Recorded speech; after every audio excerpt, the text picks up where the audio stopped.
very smart move because Hitler was never elected as president or the prime minister. He was simply given the title of political chancellor because of a political deal that was made with the incumbent party. Nazi socialism didn't really have enough votes to actually take over the government. So due to some political finagling, Hitler was made chancellor. And he was quite scared that his power could be taken away from him. And so, using his World War I soldiers and his stormtroopers and Goring and all of his other very evil people, he got it. He went around and he gathered up anybody who spoke out against him, or even anybody he thought would speak out against him. He brought him to places like this, the Gestapo, and first it was the Munich Police Department, which was ran by Himmler, would be able to interrogate. Now, what we're going to do is we're going to jump forward to the very end. In 1945, when the 20th Armored Division actually came here, you have to understand, by then this place was very sad. There was a lot of people that were really, really bad shape. Starvation was rampant, dysentery was rampant, really bad. Typhoid fever going around.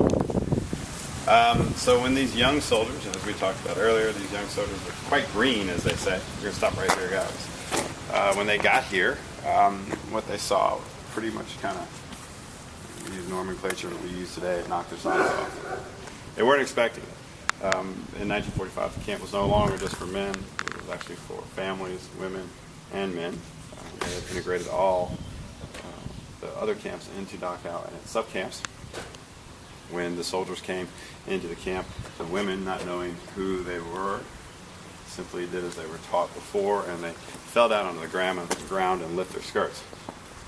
The men ran up with their hat in their hands, which is how they were taught to be, subservient, and immediately started crying. Then when they saw the conditions inside the actual housing units of the troughs, which were used as beds, where people were literally sleeping on top of dead bodies, it overwhelmed them. So much so that Lieutenant Sparks and some of his soldiers took the guards that were here at the camp, about 33 of them, lined them up against that wall over there and shot them. The problem was they got the wrong guys. Most of those guards were still quite green, just as the American soldiers were quite green. The truly horrific guards of Dachau had already fled. They were already in towns like Murnau and towns like Bamberg. As a result, there was cries for a court-martial hearing to be held against these soldiers.